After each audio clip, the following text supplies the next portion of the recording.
아방가르드는 20세기 초 기존의 예술에 대한 인식이나 가치를 부정하고 새로운 예술의 개념을 추구한 움직임을 말한다. 러시아 아방가르드는 카지미르 말레비치의 절대주의와 블라디미르 타슬린의 구축주의라는 두 개의 움직임을 중심으로 전개되었다. 이들은 1915년 열린 마지막 입체 미래주의 전시 0.10에서 예술이 추구해야 할 새로운 방향을 제시했다.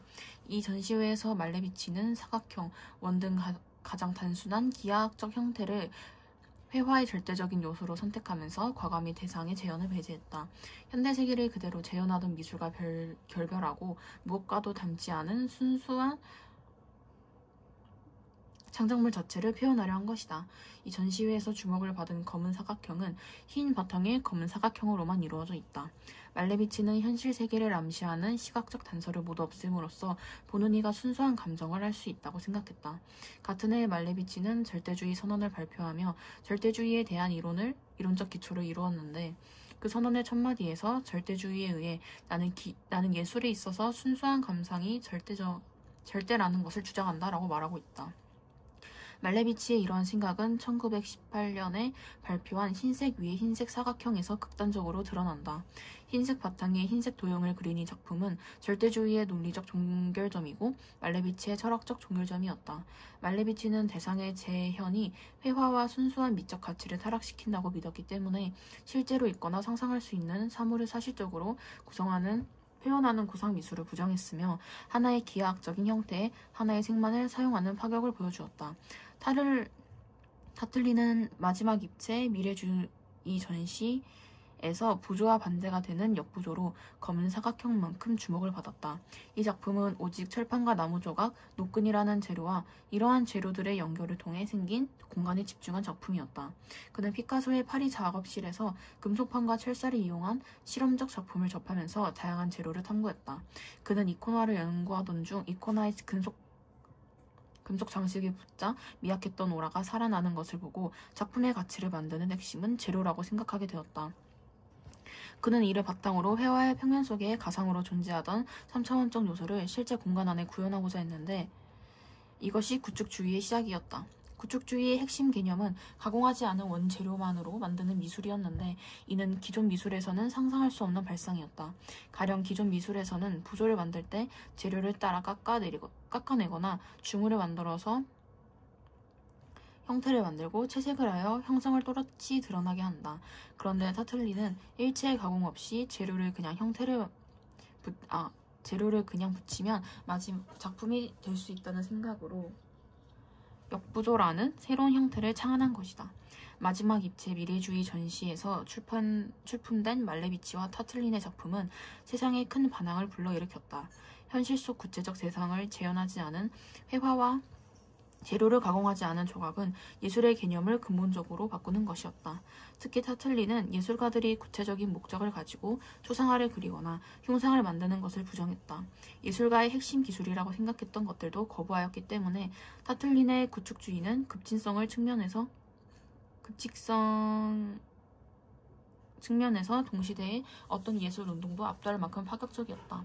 한편 이 작품들이 전시된 전시실의 모서리 높은 곳은 당시 러시아 가정에서 성스러운 종교화인 이코나를 걸어두는 자리였다.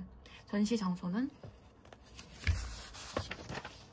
말레비치에게는 성스러운 대상을 대체하는 상징성을, 타틀린에게는 주변 공간을 끌어들여 공간감을 구현하는 수단이 되었다.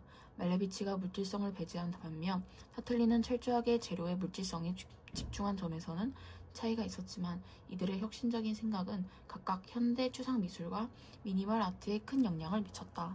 조선의 궁중에서 거행하던 의식에는 음악과 정제가 수반되어야 했는데 조선의 개국 초에는 여기에 맞는 음악과 정제가 제대로 마련되어 있지 않았다.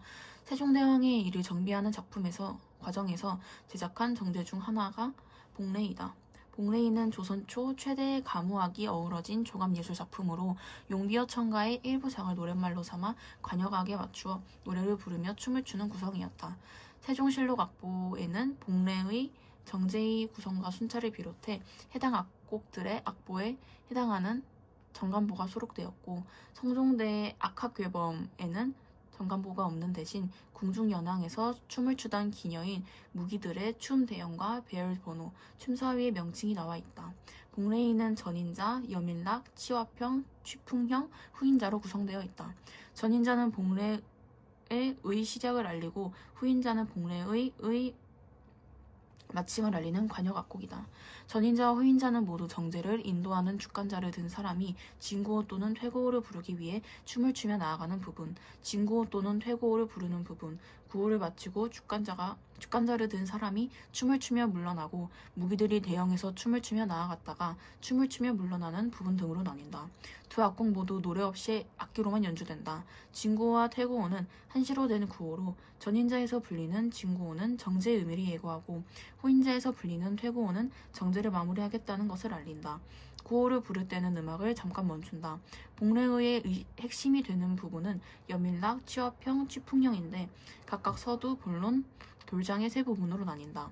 이 세 악곡은 여밀락, 치화평, 취풍형의 순서대로 연행되며 좌우로 배열된 악곡 및 음으로 둔 사람 그리고 연향에 참여한 모든 기녀가 용비어 청가를 부르고 무용수들도 춤을 추면서 노래를 불렀다. 복례의 음악 연주에는 월금, 당비파, 향비파, 향피리, 대금, 장구 등의 악기가 사용되었다. 복례의 노랫말인 용비어 청가는 모두 125장으로 이루어진 서사시로 처음부터 궁중 연향에 사용될 것을 염두에 두고 제작되었다.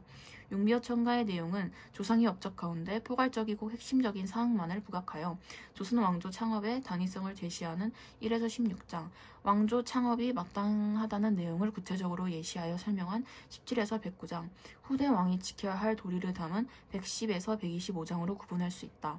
용비어 청가 125장 전체를 한자리에서 연주하기 어렵다는 제약 때문에 복례의에서는 이 중 일부 악장만 선택하여 여밀락, 치화평, 취풍형에 사용하였는데 치화평과 취풍형에서 군문가사로 여밀락에서는 한문가사로 불렀다. 각 악곡의 서두는 춤 없이 노래만 부르고 본론은 무용수들이 각각의 대형을 갖추고 춤을 추며 노래 부르고 돌장은 무기들이 춤을 추던 대형에서 다음 대형으로 이동하면서 노래를 불렀다. 복례의의 춤은 여밀락, 치화평, 취풍형에 따라 한 가지 대형으로 춘다.